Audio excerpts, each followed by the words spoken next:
Today's passage we shall read from the book of Exodus, chapter 1, verse 15 to chapter 2, verse 10. Then the king of Egypt said to the Hebrews midwife, one of whom was named Shiphrah and the other Puah, when you serve as midwife to the Hebrew women and see them on the birth stool, if it is a son, you shall kill him, but if it is a daughter, she shall live. But the midwives feared God and did not do as the king of Egypt commanded them, but let the male children live. So the king of Egypt called the midwives and said to them, why have you done this? And let the male children live. The midwife said to the Pharaoh, because the Hebrew women are not like the Egyptian women, for they are vigorous and give birth before the midwives come to them. So God dealt with them, with the midwives. And the people multiplied and grew very strong. And because the midwives feared God, he gave them families. Then the Pharaoh commanded all his people, every son that is born to the Hebrews you shall cast into the Nile, but you shall let every daughter live. Now a man from the house of Levi went and took his wife a Levite woman, and the woman conceived and bore a son. And when she saw that he was a fine child, she hid him in 3 months. When she could hid him no longer, she took him for a basket made of bulrushes and daubed with bitumen and pitch. She put the child in it and placed it among the reeds and by the river bank, and his sister stood at a distance to know what would be done to him. Now the daughter of Pharaoh came down to the bath at the river while her young woman walked beside the river. She saw the basket among the reeds and sent her servant woman, and she took it. When she opened it, she saw the child, and behold, the baby was crying. She took pity on him and said, this is one of the Hebrews' children. Then his sister said to Pharaoh's daughter, shall I go and call you a nurse from the Hebrew woman to nurse the child for you? And Pharaoh's daughter said to her, go. So the girl went and called the child's mother. And Pharaoh's daughter said to her, take this child away and nurse him for me, and I will give you your wages. So the woman took the child and nursed him. When the child grew older, she brought him to the Pharaoh's daughter, and he became her son. She named him Moses, because she said, I drew him out of the water. This is the word of God. Thank you. Well, it's good to see everybody after Easter Sunday. I hope everybody had a nice week and is well rested. And for those who don't know, starting today we'll be starting a new series in the book of Exodus. And if you watched the sermon intro on Instagram, you know Exodus is a very rich book full of lots of themes like idolatry, kingship, law, the wilderness. And ultimately, it's this journey that the Israelites are on, being led by a deliverer from Egypt out of slavery to the promised land. In other words, Exodus is part of a larger story of how God is working to save his people. And if you really start to pay attention, you'll see that the Exodus narrative is not only a historical narrative, but it has deeper parallels to our very own relationship with God. So, with that, our sermon series for this season is called Our Salvation Story. Our Salvation Story. Because the story of Exodus is as relevant and significant to us today as it was many, many years ago. So, starting off, you'll see the book of Exodus starts with a recollection of the sons of Jacob and each of his household directly connecting to the end of Genesis. Remember, Joseph became prime minister of Egypt, and his whole family stayed with him. And Genesis ends with Joseph forgiving and embracing his brothers, despite selling him off to slavery, and family reconciling through all the hardships and pains that they have went through. And just when we thought that the story was over, right, the first book of the Bible is over and everything ended well, the book of Exodus moves us to a very different time when things were not so fine and dandy. Right when Jacob's sons have thought they escaped from the trouble of the famine, Years later, descendants of Jacob are confronted with a different issue, another kind of trouble. And this time is much more dangerous and wicked than the famine itself. There's a new darkness over Egypt. This time a king, a pharaoh, one of the most evil characters in the Bible thus far. And this time he doesn't know Joseph. He isn't a believer of the God of Israel. So, an important question is raised during the first few chapters of Exodus. What is God doing in the midst of the darkness? What is God doing in the midst of the darkness? And we'll answer that today by walking through the various parts of this narrative. So, we'll begin. Number one, right? What is God doing in the midst of the darkness? He is working through the faith of the believers. God is working through the faith of the believers. See, when the new king of Egypt started to rule, we find out that he ordered to oppress the people of Israel because there were too many and too mighty for him. The people of Israel so far had become very fruitful and grown tremendously in numbers as part of God's promise and plan since Egypt was so filled with them. Right, since Egypt was so filled with them, the king had feared the potential political revolt. So because of that, he orders taskmasters to oppress and afflict the Israelites with heavy burdens. See, he decreed that the Israelites would work as slaves, making their lives bitter by doing all sorts of hard labor, causing them to ruthlessly suffer and work until death. Not only that, but the king ordered the Hebrew midwives, Shira and Puah, that if there was a new baby, if he's a boy, he's going to be executed. And if it's a girl, keep her alive, for you could imagine what they may have done with her. It's here, as the new king of Egypt has started to rule and oppress Israel. It's no longer this happy image we remember at the end of Genesis. Quite contrary, we see evil, pain, and suffering surrounding all of Israel. But it's in the middle of this darkness we begin to see God working behind the scenes. Although the king had ordered Shira and Puah to get rid of the baby boys, it said, but the midwives feared God and didn't do as the king of Egypt commanded them. They feared God. At this point in the story, there would have been many, many, many more reasons to listen to the king of Egypt than any other person alive. Maybe you could think about it as being in North Korea and the dictator is asking you to execute every boy he doesn't believe is worthy to live in. See, this is the type of situation we're in. Yet, these midwives stood up because they didn't fear Pharaoh, yet instead they feared the Lord, the God of Israel. It's not the king of Egypt, it's not the ruler of this world that they feared, but they feared the king of the universe. And this isn't the type of fear when they're pressured and forced, but it's a type of reverence and respect that they had for God. The midwives respected the King of Kings. And so it says, God dealt with them. God dealt well with the midwives. And the people multiply, right? They grew strong.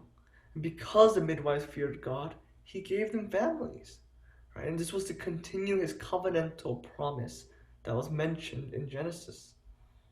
Now there's a lot of themes and a lot of things that really connects us from Genesis to Exodus, but please do your best to just listen despite not having every info. Right? It's through the faith of these Hebrew women that God worked in the darkest of situations. It's because Shira and Puah had courage and believed in God, the God of Israel, that Pharaoh had to decide to change his plan to send every baby boy to be born to be thrown into the Nile. Guys, God works through the faith of his believers. He worked by multiplying the families and making them strong, in effect, creating a route for Moses to be born. So changing it up here, I'm going to give you guys the first application now instead. Right? One application I want to share with you all is, in the darkest of situations, take courage by having faith in God. Take courage by having faith in God. Look, the king of Egypt was arguably the most powerful and dangerous man at the time. Yet nowhere in the Bible is his name remembered. Think about it. It doesn't say his name. Yet here, the faith, the courage of Shira and Pua are written and remembered forever. Do you see the irony? At the end of the day, it's not the most powerful people. It's not this dominant king or ruler or politician or leader that God remembers. God remembers and works through the people of faith, through believers of faith. And just like Shira and Pua was written in the Bible, if we believe, it's our names that will be written in the book of life. Amen. So even in the darkest situations that you're in, I encourage you, take courage. Right? Take courage and have faith in God, our true King. Next, what is God doing in the midst of the darkness? He is working through the hope of a deliverer. God is working through the hope of a deliverer. So the next part of the story takes place in chapter 2. A man from the house of Levi takes his wife, a Levite woman, and conceives a son. And when she saw that he was a fine child, she decides to hide him for 3 months until it seemed no longer possible. It's here she decides to create a basket made of bulrushes and dabbed with bitumen and pitch. And although it's hard to really recognize, right, the language used here for a basket, it actually reminds us of Noah's Ark. So in a way, the Levite woman, like Noah, is creating a safety boat as she releases her baby into the Nile. Now, we got to understand the Nile was something that many people all around worshipped. Right? In this time, the Nile was a source of life for a lot of people. All sorts of people came to the Nile, right? And they worshipped it as an idol god. But here the woman is a Levite. In other words, a Hebrew woman, just like Noah's Ark was protected. God decides to protect her and the baby boat as well. And you see, the Levite woman had also trusted God, even with her precious baby whom she dearly loved. See, this was her way of stepping out in faith.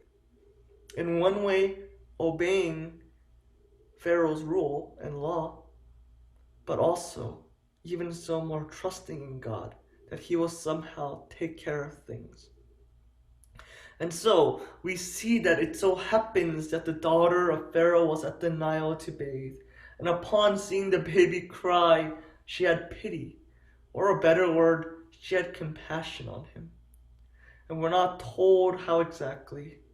Maybe he melted her heart. I mean, have you seen a 3-month-old baby? I mean, the closest thing that we have is Emma at our church. They're precious and cute, at least most of the time. But she knew he was a Hebrew boy, and despite that, God worked all things according to his purpose. And it's just when you thought it can't get any better, God reunites the baby boy and his mother, because she becomes the Hebrew nurse to watch him grow and take care of him. I mean, speaking about winning the lottery, right? This is the best news that you could hear. This is the best case scenario that could happen for this Levite woman. Yet it was by trusting in God that he orchestrated all things to happen this way. And although for the Levite woman, she may have thought this was already the best outcome, it's through this baby boy that a deliverer would be born. A man that will grow up to become God's next chosen leader. One who will lead the people of Israel out of slavery and out of Egypt into the promised land. For those that are not believers, they may just read this and think of it as a coincidence. But to us who believe in God, We see it as his providence to work hope in the darkest of times.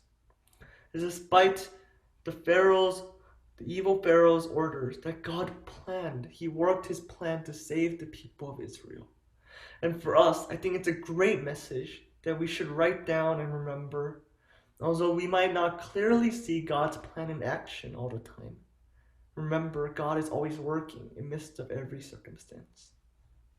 Even right now, during the time of COVID and social chaos, where people are suffering and dying, like Danny had prayed for, from both the coronavirus and institutional racism, God is doing something. God is doing something, guys. That doesn't mean we take lightly people's experience or pains. We mourn together, right? And we comfort those around us. But ultimately, we believe there is a hope of a deliverer. We believe in that hope. One that is greater than the coronavirus, one that's greater than any racism and disunity, one that is more powerful than any king or any vaccine. We believe in the hope of Jesus Christ, who has delivered us from our sin into new life, who has cured us from our brokenness, and one day will return to deliver us from all the suffering and pains of this life. Maybe we don't see it so clearly right now, and that's okay. But we trust God, and we have hope that he's working in the midst of all the dark times of our lives. So the second application I want to give you guys is trust God and have hope, even in the midst of what's going on in the world. Trust God and have hope, despite everything going on in the world. See, unlike the now worshipers, our hope and trust is not in the worldly things. It's not just in what we see before us. It's not in the politicians and these leaders and all sorts of things that we hear. Yes, we respect and obey, just like Moses' mother, right? We respect the people over us that govern us. But moreover, our deepest of trust and our greatest of hope is found in God and God alone. Again, that doesn't mean we live sheltered lives. That doesn't mean we live away from that kind of society. Right? We're not just bubbled in a Christian community. But what it means for us is in our everyday, mundane, repetitive lives that we interact with people, right? We don't just split our church life from our school life, our work life from our school life, but it's intersectional.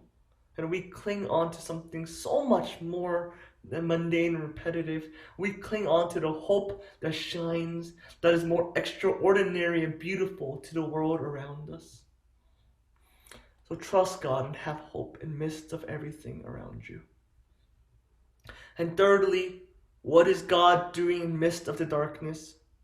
God is working through his redemptive purpose in people. God is working through his redemptive purpose in people. Now, when Moses grew up, he went out to his people and saw their burden. Right? We didn't read about this, but we're going through all of Exodus 1 and 2. He saw an Egyptian beating a Hebrew, and it says he looked this way and that. Right? He looked this way and that. And when it seemed like no one saw him, he struck down the Egyptian and hid him in the sand. The next day when he went out, he saw two Hebrews fighting, right? And he tries to break them of their argument, yet the Hebrew man in offense responds, "Who made you a prince and a judge over me? Do you mean to kill me as you killed the Egyptian?" And it says Moses was afraid. Now, after that summary, I'm sure there's a lot of questions regarding what just happened. So let me do my best to break it down for us here. First, right, Moses went out, and when he saw that a Hebrew man or Hebrew person was being beaten, he felt bad for them. So he chooses to identify with this person, with the Hebrew. And at this point, we got to remember who Moses is. He's a prince, right? He grew up not as a Hebrew, but as an Egyptian. And although he's an Israelite, he was raised by Pharaoh's daughter. And although Moses chooses to identify with Israel, right, he does something wrong at the same time. He takes things into his own hands, into his own way. and he murders the Egyptian. Yes, guys, Moses murdered somebody. So the next day, when he tries to stop the fight between the two Hebrews, they see him as a hypocrite. Sure, Moses may have identified with the Israelites, with the Hebrew, but he tried to solve the problem on his own with murder. And you see the response from the Hebrew, it's somewhat rhetorical and sarcastic. Because Moses is a prince. He actually is a prince. And he actually could judge them if he wants. And although Moses may have somewhat had intentions to rescue the Hebrew people, the way he went about things was not convincing at all. They didn't believe him. He can't identify with them. At this point, is he too much different from Pharaoh? Is he too much different from the king of Egypt, who's doing things by his own hands through physical violence and murder? And again, it says Moses was afraid because though he tried to make sure no one found out where he hid the body, the Hebrew people knew what happened. They saw, they're witnesses. So out of fear, Moses flees because he knows he's going to get in trouble by the king. And he stays in Midian, where he will remain and eventually get married and start his own family until the Pharaoh passes away. And again, we are asked the question, what is God doing? If we really pay attention, we could say that he's working his redemptive purpose in people, in man. And what do we mean by that? See, at this point, Moses is far from the humble man he will become, right? He's not this leader yet. He's not this humble servant yet who will lead the people of Israel. He's prideful, he's sheltered, and although he cares, right, he has some sort of care for the Hebrew people, he's more fearful about what's going to happen to him when he finds out that they know about his murder. So the reality is Moses is just like any of us. Moses is not perfect. Later on, he's going to grow up to become a leader for God's people. But in his earlier age, he made tons of mistakes and even kills a man. I mean, how can you bounce back from that? Yet, even through such a broken and flawed man, God would use him later as the deliverer for Israel.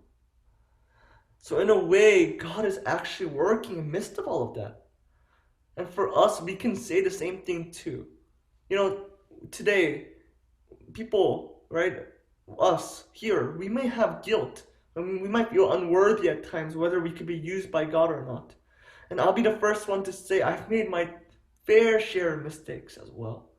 But the reality is, all of us are sinful people. All of us are broken. All of us have fallen short of the glory of God. None of us are perfect. We're all flawed, and we all have a past. Yet God can work through broken people, broken vessels, and imperfect people like us. If God could use this young and foolish Moses, he can use you too. It's not as if Moses grew up to be a perfect man either. He's going to continue to make mistakes. He's going to continue to be fail miserably at times. Yet the message that I want to get across is God works through his redemptive purpose in you. He will redeem and work through Moses. And for us here who are believers, he has redeemed us and is working through us as well. And if you're unsure, if you're not sure about your faith, if you're not confident whether God can use you or not, remember, God used this young and foolish Moses. God even used this darkness over Egypt. And if God could use all of that, he could use you as well. And a similar thought that I'm reminded by Joseph, right, the previous prime minister, is what he says here. Just quoting him. You meant evil against me, but God meant it for good. You meant evil against me, but God meant it for good. And that really encapsulates what's going on here. So my third application I want to give you guys is this. Pray that you may be used for God's redemptive purposes. Pray that you may be used for God's redemptive purposes. I'm not saying it's okay to be like Moses and take things into our own hands. Just because God redeems us and works through us, it doesn't justify the bad things, right? It doesn't, right? That doesn't mean we live sinfully and we live the way we want with these mixed intentions. But God, at the end of the day, He does forgive us. He does forgive you for all your mistakes. He forgives you for the mistakes of your past, the present, and even the future. That's the type of God we have, right? But more than that, we're reminded of His amazing grace, how God works through His redemptive purpose in broken and imperfect people like us. So, with that, I'm going to give you actually another challenge, which is kind of part of this as well. And it's kind of something kind of hard, but it's this: start giving Christians and people who make mistakes the benefit of the doubt. Start giving Christians and people who make mistakes the benefit of the doubt. I'm not saying excuse people for their sins and tolerate everything, but believe God works His redemptive purpose in people no matter what. People can change, and they could be used by God. Even young and foolish Junie was used, young and foolish Moses was used, and us who are young and foolish now, in the past or even later, could be used by God. So let's do a better job by forgiving people just like how God has forgiven us, and by giving the benefit of the doubt while still being accountable, like what happened with Moses. In other words, be forgiving, be gracious, and patient, because like Moses, we too have made plenty of mistakes. Yet God each time chooses to forgive us for every sin that we have committed. Now, the chapter ends with the people of Israel groaning and crying for help, right? They're groaning and crying to rescue them from slavery. And we didn't read it, but it says that God heard their groaning and remembered His covenant with Abraham, with Isaac, and with Jacob, and saw the people of Israel. He knew. And to the people of Israel, what is really going on here is God is setting the stage for the great work in midst of the darkness. Right? From the midwives to the Levite woman to Moses, God is preparing this great journey for the rest of Exodus, right? For the rest of the book of Exodus that's about to happen for the Israelites. A journey that is going to cause them to go out of slavery from Egypt into the promised land, preparing salvation for the people who are suffering in the midst of all the darkness. God is preparing the stage to save His people through the deliverer Moses. And for us, in the times of darkness in our world today, even when we may not see it clearly, we too must remember God hears our cries. He knows us. He knows our groaning. He knows our pains. And most importantly, God remembers His covenant with us. God is working, and we too must have faith to believe that there's hope in our very personal deliverer, not Moses, not in one who has taken things into his own hand, not in one who will later on even fail, but we believe in our personal deliverer, Jesus Christ, who will one day return and rescue us from this darkness that we live in as well. And He has, ultimately, on that cross, as He died for us and rose again, like we preached last week. So with that, that was our first message for our salvation story series. Let us go into a time of prayer.